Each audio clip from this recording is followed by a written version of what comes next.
సర్వాధికారియు నిరంతర స్తోత్రార్హుడు యేసుక్రీస్తు ప్రభు వారి ప్రశస్త నామంలో ఉదయకాలపు వర్తమానాల కొరకు ఎదురు చూస్తున్న మీ అందరికీ ఇమాన్యుయల్ మినిస్ట్రీస్ తరపున మా చేతులు జోడించి మీ అందరికీ మా శుభాభివందనాలు తెలియచేస్తూ ఉన్నాను.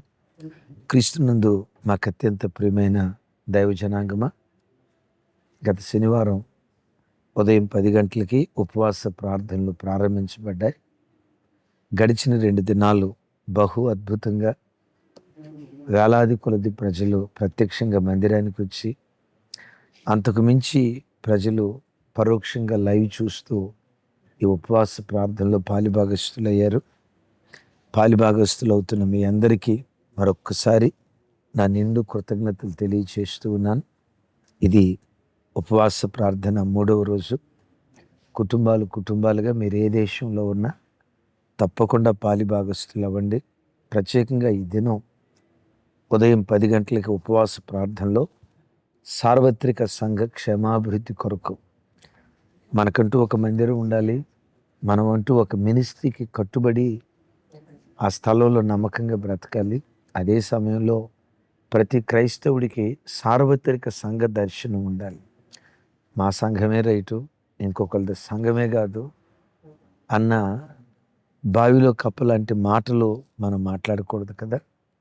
ప్రపంచ దేశాల్లో ఉన్న సార్వత్రిక సంఘాల క్షేమం కొరకు ఈరోజు ప్రార్థన చేయాలని పరిశుద్ధాత్మ దేవుడు నా హృదయాన్ని పురుకొల్పారు. ఉపవాసంతో సిద్ధపడగలరని ప్రేమతో మనవి చేస్తూ ఉన్నాను. మీకు ఏ ప్రార్థన అవసరతలున్నా స్క్రీన్ మీద ఫోన్ నంబర్లకి మీ ప్రార్థన అవసరత తెలియచేయండి. దానికి మించి Emmanuel ministries Hyderabad app play స్టోర్లో ఉంటుంది. దాన్ని మీరు డౌన్లోడ్ చేసుకుంటే ప్రేయర్ రిక్వెస్ట్ ఫామ్ ఉంటుంది. దాన్ని ఫిల్ చేసి మీ ప్రార్థన అవసరత మాకు పంపిస్తే తప్పక మానక మీ కొరకు ప్రార్థన చేస్తాం.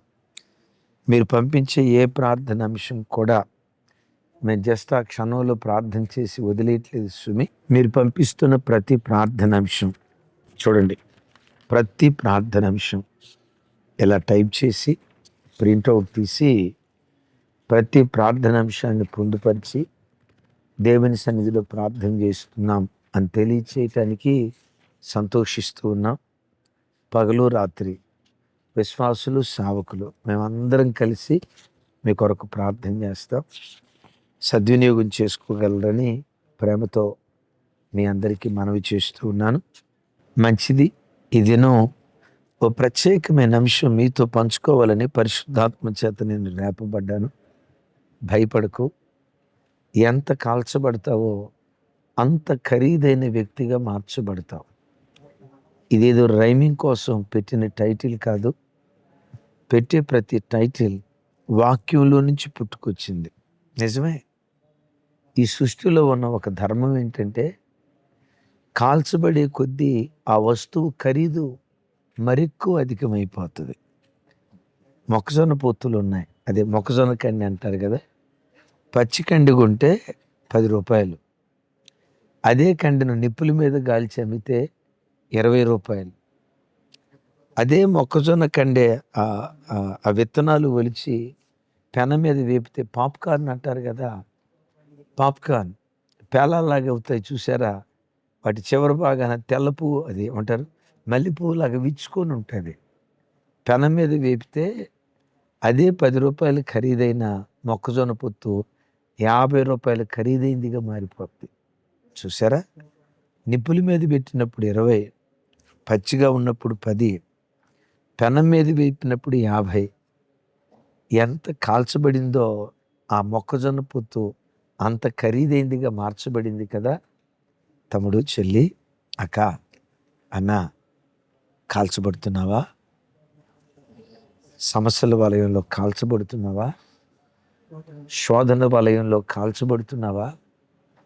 నాకే ఎందుకు ఇన్ని శ్రమలు వస్తున్నాయి, నన్నే ఎందుకు దేవుడు ఇంత కాలుస్తున్నాడు, విసికి వేసారి కృంగిన స్థితిలో ఒకవేళ అల్లాడిపోతున్నావా? నేను ప్రభు పరిచర్యకు వచ్చి ఇంచుమించు 25 సంవత్సరాలు అవుతుంది. దావీదు గారు అంటాడే, నేను చిన్నపల్లివాడిగా ఉన్నప్పుడు నీతిమంతుని చూసా, ఇప్పుడు ముసలివాడిని తర్వాత ఆ నీతిమంతుల్ని చూస్తున్నా. నీతిమంతుడు విడవబడుట గాని వారి పిల్లలు భిక్షమెత్తుకునుట కానీ నేను చూడలేదు అని అంటాడే. నేను అంటాను, నేను సావుకొచ్చిన ప్రారంభ దినాల నుంచి నేటి వరకు నా పరిశీలనలో నేను గ్రహించింది ఏంటో తెలుసా? ఏ విశ్వాసుల కుటుంబాలైతే ఎక్కువ శ్రమల పాలవుతాయో ఆ కుటుంబాలే మరెక్కువ మహిమ పొందే కుటుంబాలుగా దేవుడు చేశాడు. ఏ కుటుంబాలు ఎక్కువ నిందలకు అప్పగించబడ్డాయో, ఏ కుటుంబాలు ఎక్కువ అవమానాలకు అప్పగించబడ్డాయో, ఏ కుటుంబాలు శ్రమల కొలిమిలో కాల్చబడి సుత్తి దెబ్బలు తిన్నాయో ఆ కుటుంబాలే, బాబోయ్ ఈ కుటుంబాలను దేవుడు ఎంత అద్భుతంగా నిలవబెట్టాడని కనులకు ఆశ్చర్యం కలిగేటట్లుగా ఆ కుటుంబాలు చిత్రంగా దేవుడు నిలవబెట్టాడు. నీ జీవితంలో కూడా ఎంత నింద అనుభవిస్తున్నావో ఆ నిందలు వందలుగా దేవుడు మార్చబోతున్నాడు. ఎన్ని అవమానాలు నువ్వు అనుభవిస్తున్నావో అవమానాలన్నిటినీ ఆశీర్వాదాలుగా మారుస్తాడు. అనుభవిస్తున్న గాయాలన్నిటినీ గేయాలుగా నా దేవుడు నిశ్చయంగా మారుస్తాడు. అనయ్య, మీరు నోటితో చెప్పటం కాదు, మాకు బైబిల్లో ఏమైనా ఆధారం చూపిస్తారా? ఎన్నో ఆధారాలు ఉన్నాయి, రండి చూద్దాం. పేతురు మొదటి పత్రిక 4వ అధ్యాయం చూడండి. 4వ అధ్యాయం 12వ వచనం నుంచి 14వ వచనం వరకు. ప్రియులారా, మిమ్మల్ని శోధించుటకు మీకు కలుగుచున్న అగ్ని వంటి మహాశ్రమలను గూర్చి మీకేదో ఒక వింత సంభవించినట్లు ఆశ్చర్యపడకుడి. క్రీస్తు మహిమ బయలుపరచబడినప్పుడు మీరు మహానందముతో సంతోషించు నిమిత్తము క్రీస్తు శ్రమలలో పాలివారయ్యున్నంతగా సంతోషించుడి. క్రీస్తు నామము నిమిత్తము మీరు నిందల పాలైన యొడల మహిమాస్వరూపియగు ఆత్మ అనగా దేవుని ఆత్మ మీ మీద నిలుచుచున్నాడు గనుక మీరు ధన్యులు అంటాడు పేతురు భక్తుడు. చెదిరిపోయిన ప్రజలరా, మీకు కలుగుతున్న అగ్ని వంటి మహాశ్రమలను బట్టి అయ్యో మాకేదో కలుగుతుంది, ఏదో సంభవించబోతుంది అని మీరు కలవరపడకండి. మీకేమీ కాదు. అగ్ని లాంటి మహాశ్రమలు ఎదురైనా మీకేమీ కాదు. ఆ పొద అగ్నితో మండుతూ లేదా? అది మండుతూ ఉంది కానీ కాలి బూడిద కాలేదుగా. వింత కదా అది. నీ జీవితం కూడా ఒక వింతలాగా దేవుడు చేస్తాడు. ఎన్ని మహాశ్రమలు వచ్చినా నువ్వు కాలి బూడిద కావు. దేవుడు ఆ మంట చేత మండిస్తూ మండిస్తూ ఇక్కడ అంటాడు, క్రీస్తు మహిమ బయలుపరచబడినప్పుడు మీరు మహానందంతో సంతోషిస్తారు అంటాడు. అంటే ఈనాటి శ్రమ రేపటి మహిమగా దేవుడు మారుస్తాడు. ఇదే కదా ఈ మాటకున్న అర్థం. ఈనాడు ఎంత శ్రమను అనుభవిస్తావో రేపు అంత మహిమను అనుభవిస్తావు. ఇంకోసారి చెప్పమంటారా? ఎంత శ్రమను అనుభవిస్తే ఎంత మహిమనే దేవుడిస్తాడు. ఎంత శ్రమను అనుభవిస్తే అంత మహిమనిస్తాడు. ఈరోజు ఎంతగా శ్రమల కొలిమిలో నువ్వు కాల్చబడుతున్నావో, శోధించబడిన మీదట నీ దేవుడు నేను సువర్ణంగా మారుస్తాడు. నువ్వు కాల్చబడే కొలిది బూడిద కావు, ఖరీదైన వ్యక్తిగా మార్చబడతావు. అదే యోబు అనలేదా? నేను శోధించబడిన మీదట సువర్ణ వలె మార్చబడతాను. మీరు ఎరుగుదురు కదా, బంగారం ఉంది. బంగారం ఎంత ఎక్కువ టెంపరేచర్లో కాల్చబడితే అంత ఎక్కువ ఖరీదైంది. మీకు తెలుసా? బంగారం అనేది 9 క్యారెట్లో దొరుకుతుంది, 10 క్యారెట్లో దొరుకుతుంది, 14 క్యారెట్ బంగారం ఉంటుంది, 18 క్యారెట్ బంగారం ఉంటుంది, 20, 21, 22, 23, 24 క్యారెట్ బంగారం ఉంటుంది. మీరు ఎరుగుదురా? 24 క్యారెట్ బంగారం అత్యంత ఖరీదైంది. అదే సమయంలో 9 క్యారెట్ బంగారం కూడా ఉంటుంది. తెలుసా మీకు? అయితే 9 క్యారెట్ బంగారం ఉంది. ఆ బంగారు ముద్దని 9 క్యారెట్ బంగారం అని పిలవటానికి కారణం ఏంటంటే, ఆ బంగారాన్ని జస్ట్ 780, 830 ఇన్ బిట్వీన్ టెంపరేచర్లో 780, 830 డిగ్రీల సెంటిగ్రేడ్ ఉష్ణోగ్రతలో ఆ బంగారాన్ని వేడి చేస్తే దానిలో నుంచి ప్యూరిటీ పర్సెంట్ ఎంత అయ్యి అంటే 37.5. That's it. 37.5. విచిత్రం. 24 క్యారెట్లో ప్యూరిటీ ఎంతో తెలుసా? 99.9. Almost 99% above. అంత ప్యూరిటీ. ఎందుకు అది అంత ప్యూరిటీగా అయిపోయిందో తెలుసా? ఎక్కువ కాల్చబడింది. డబల్ ధమాకా అంటారు కదా, ఒక దెబ్బకు 2 పెట్టెలు అంటారు కదా. నువ్వు ఎంత ఎక్కువ కాల్చబడతావో అంత పరిశుద్ధుడిగా మారిపోతావు. దానికి మించి అంత ఖరీదైన వ్యక్తిగా మార్చబడతావు. మీరు ఎరుగుదురా? 9 క్యారెట్ బంగారం గ్రాము వచ్చేసరికి జస్ట్ 5,400. 5,400. 24 క్యారెట్ బంగారం వచ్చేసరికి గ్రామ్ ఎంతో తెలుసా? ఆల్మోస్ట్ 15,000. 14.5. ఇంచుమించు 15,000 రూపాయలు. చూడండి, 9 క్యారెట్ బంగారం 5,000. 24 క్యారెట్ బంగారం మూడంతలైంది. ఎందుకంత అది మూడంతలైందో తెలుసా? 9 క్యారెట్ బంగారం జస్ట్ 780 నుంచి 830 డిగ్రీల సెంటిగ్రేడ్ ఉష్ణోగ్రతలో వేడి చేస్తే 24 క్యారెట్ బంగారాన్ని 1064 డిగ్రీ సెంటిగ్రేడ్లో ఉష్ణోగ్రతలో వేడి చేస్తారు. అంటే దాని అర్థం ఏంటో తెలుసా? మంట పెరిగే కొద్దీ మహిమ పెరుగుతుంది, కాలే కొద్దీ దాని ఖరీదు ఎక్కువ అవుతుంది. అది ఎంత ఎక్కువ కాల్చబడుతుందో అంత ఖరీదైన వస్తువుగా అది మార్చబడుతుంది. ఈ ఉదయం ఇదేనో వాక్యం వింటున్న చెల్లి, తమ్ముడు, యోబును దేవుడు కాల్చి రెట్టింపు మహిమతో దేవుడు నింపలేదా? యాకోబుకు పుట్టిన కొడుకుల్లో 12 మంది కొడుకుల్లో ఎక్కువ కాల్చబడింది ఎవరు? యోసేపు కాదా? ఎక్కువ మహిమను అనుభవించింది ఎవరు? అదే యోసేపు కాదా? యెషయికి పుట్టిన 8 మంది కుమారుల్లో ఎక్కువ శ్రమల పాలైంది ఎవరు? దావీదు కాదా? ఎక్కువ మహిమ అనుభవించింది అదే దావీదు కాదా? విను, ఎంత కాల్చబడతావో ఇదేదో నిన్ను ఊరించడానికి చెప్పే మాట కాదు. వాక్యపు వెలుగులో నుండి, వాక్యపు అనుభవాల్లో నుంచి నీతో పంచుకుంటున్న మాట. ఈరోజు ఎంత కాల్చబడుతున్నావో రేపంత ఖరీదైన కుటుంబంగా నీ కుటుంబాన్ని దేవుడు మార్చబోతున్నాడు.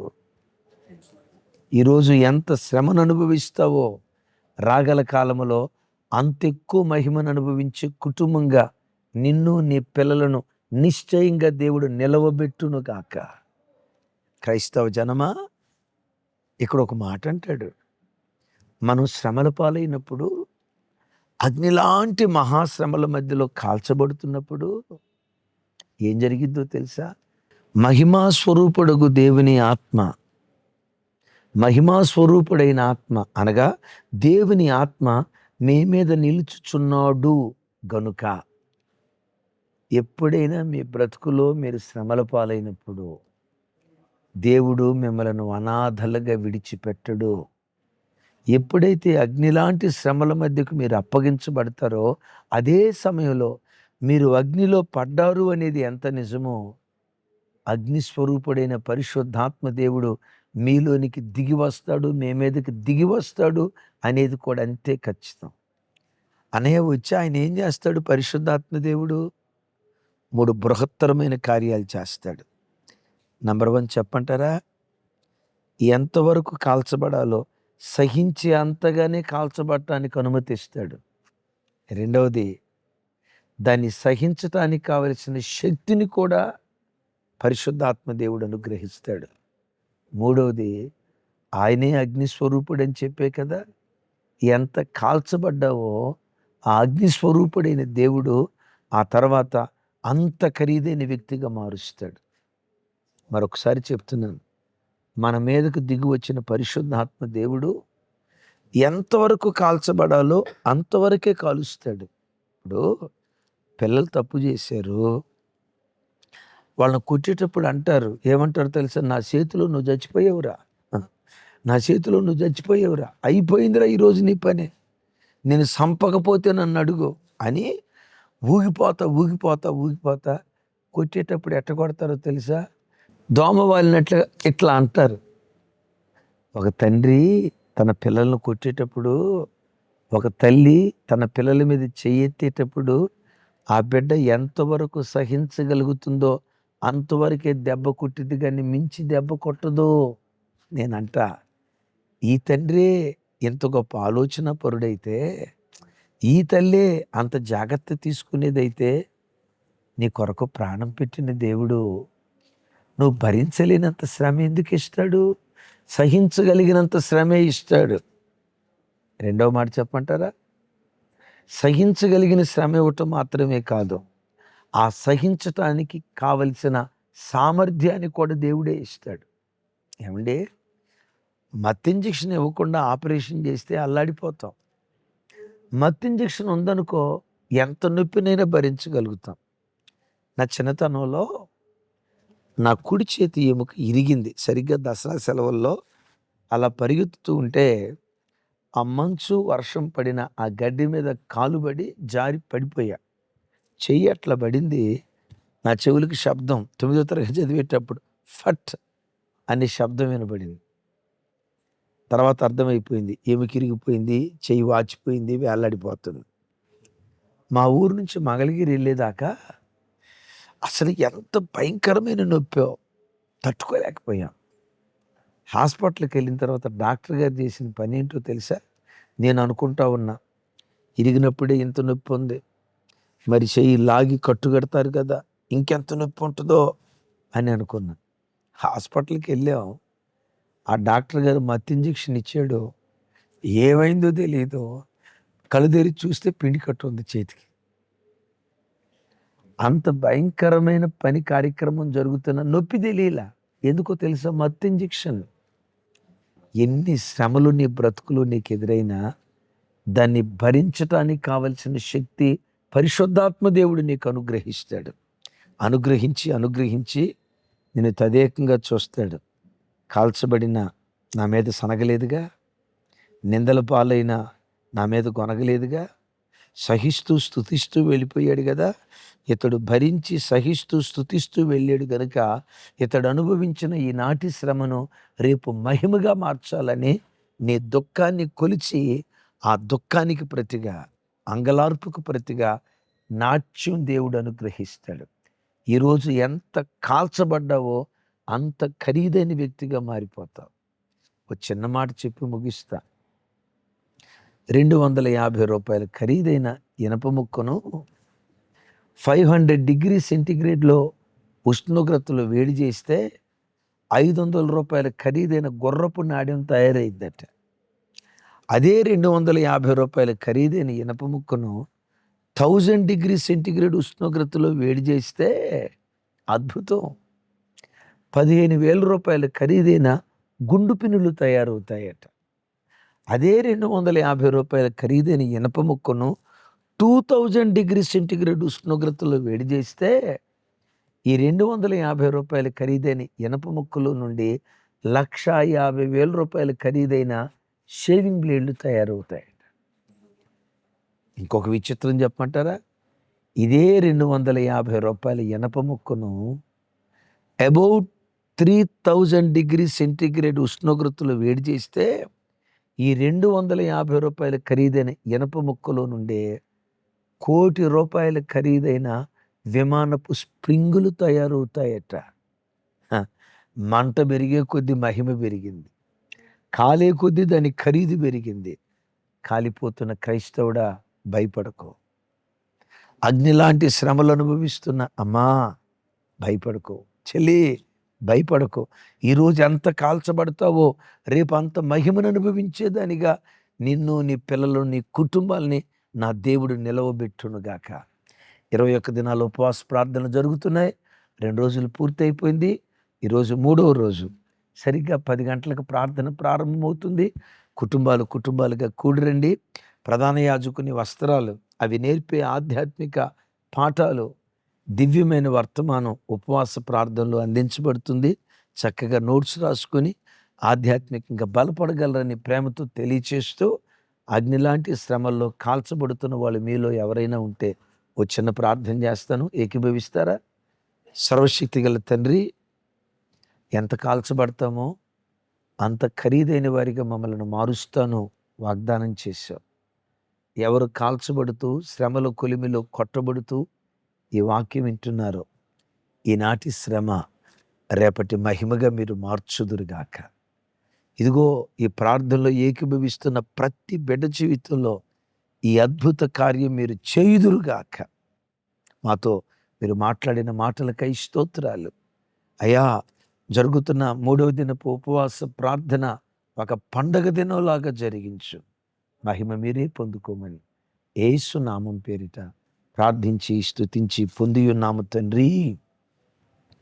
తండ్రి అయిన దేవుని ప్రేమ, కుమారుడైన యేసుక్రీస్తు వారి దివ్య కృప, పరిశుద్ధాత్మ దేవుని అన్యోన్య సహవాసం మనకు సకల పరిశుద్ధులకు సదా తోడయుండి నడిపించునుగాక. Amen, amen, amen. Thank you. కృపా సమాధానాలు మనందరికీ తోడయుండునుగాక.